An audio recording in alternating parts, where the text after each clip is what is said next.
Chapter 6, 2 Kings. And the sons of the prophets said to Elisha, "See, the place where we dwell with you is too small for us. Please let us go to the garden, and let every man take a log from there, and let us make there a place to dwell." And he answered, "Go."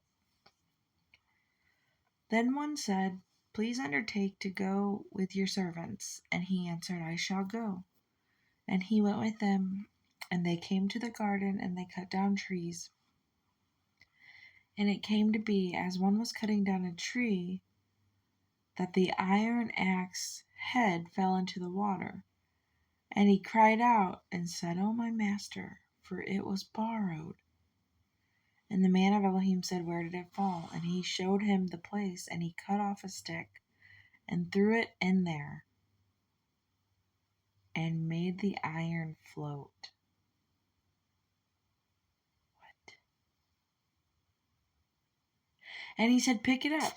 And he reached out his hand and he took it. And the sovereign of Aram was fighting against Israel, and took counsel with his servants, saying, "My camp is in such and such a place."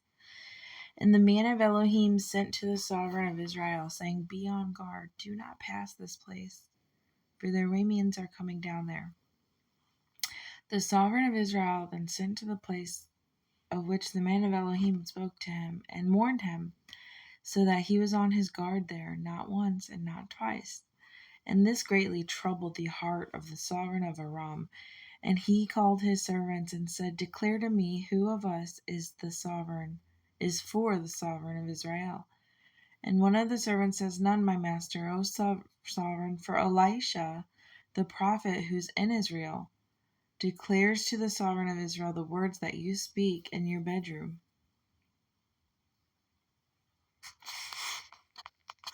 And he said, "Go and see where he is, so that I send and get him." And it was reported to him, saying, "See, he is in the Dothan." And he sent horses and chariots and a great army there. And they came by night and surrounded the city. And the servant of the man of Elohim rose early and went out, and saw an army surrounding the city with horses and chariots. And his servant said to him, "O my master, what do we do?"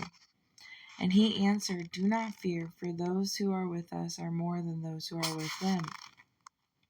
And Elisha prayed and said, "Yahweh, I pray, open his eyes, let him see." And Yahweh opened the eyes of the young man, and he looked and saw the mountain covered with horses and chariots of fire all around Elisha.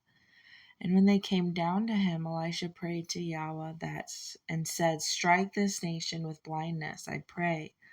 And he struck them with blindness according to the word of Elisha. And Elisha said to them, "This is not the way, nor is this the city.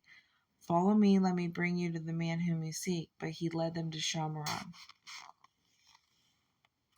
And it came to be, when they had come to Shamron, that Elisha says, "Yahweh, open the eyes of these men so that they see." And Yahweh opened their eyes, and they looked and saw that they were in the midst of Shamron.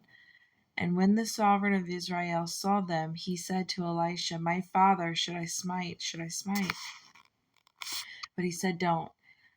Do you smite those whom you have taken captive with your sword and your bow? Put food and water before them, and let them eat and drink and go to their master." And he made a great feast for them, and after they ate and drank, he let them go, and they went to their master. And the bands of Aramean raiders came no more into the land of Israel. And after this it came to be that Ben-Hadad, the sovereign of Aram, mustered all his army and went up and besieged Shamron.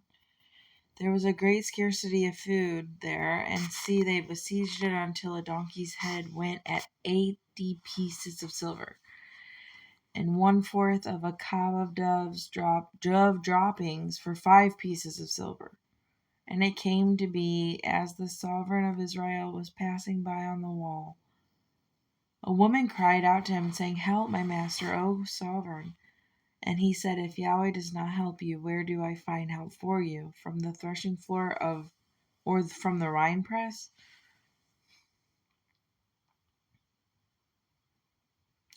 And the sovereign said to her, "What is troubling you?"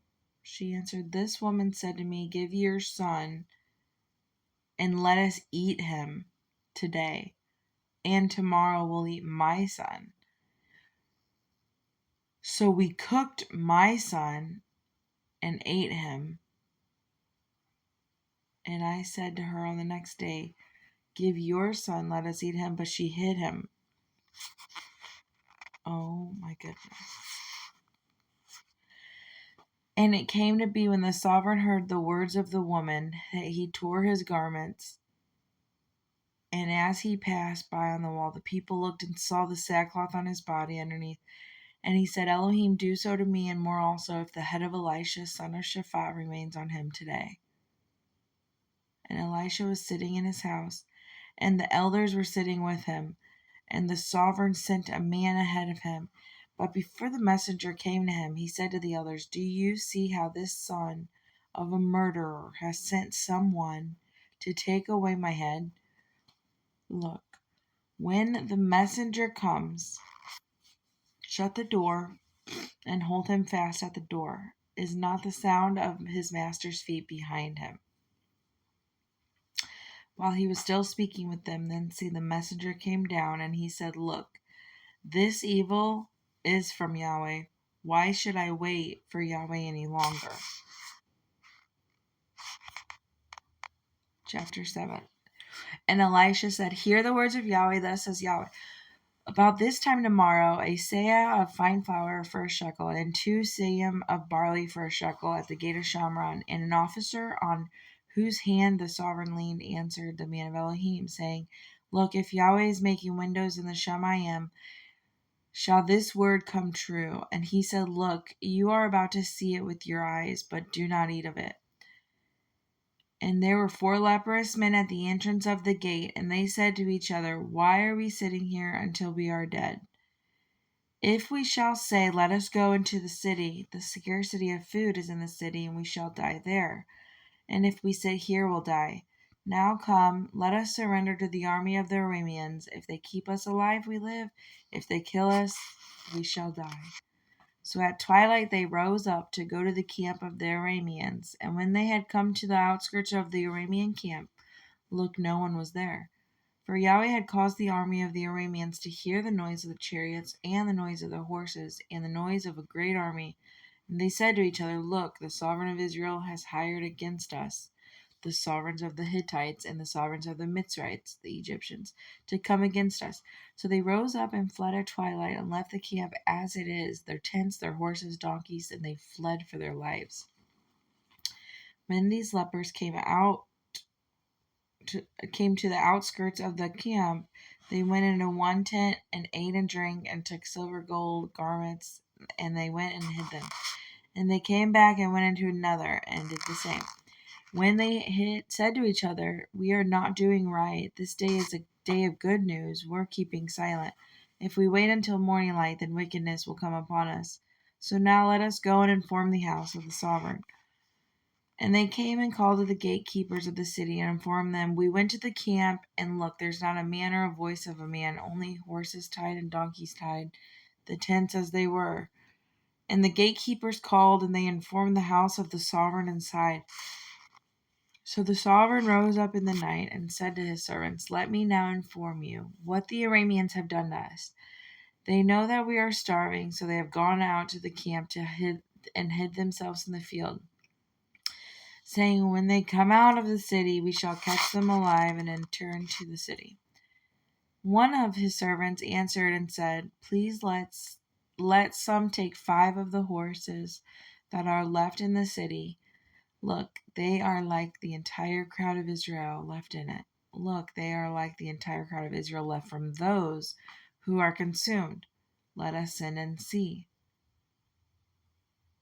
They then took 2 chariots with horses, and the sovereign sent them in the direction of the camp of Aram, saying, "Go and see."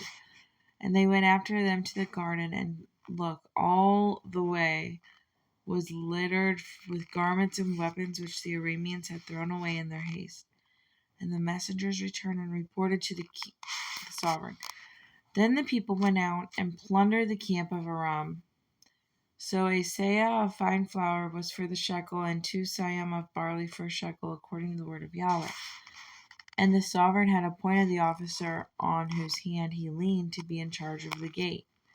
But the people trampled him in the gate, and he died, as the man of Elohim had said, who spoke when the sovereign come down to him. And it came to be as the man of Elohim had spoken to the sovereign, saying, 2 seahs of barley for a shekel, and a seah of fine flour for a shekel, at this time tomorrow in the gate of Shamron. That officer answered the man of Elohim and said, Now look, if Yahweh is making windows in the heavens, is it according to this word? And he had said, Look, you are about to see it with your eyes, but not eat of it. And so it came to be for him, for the people trampled him in the gate. He died.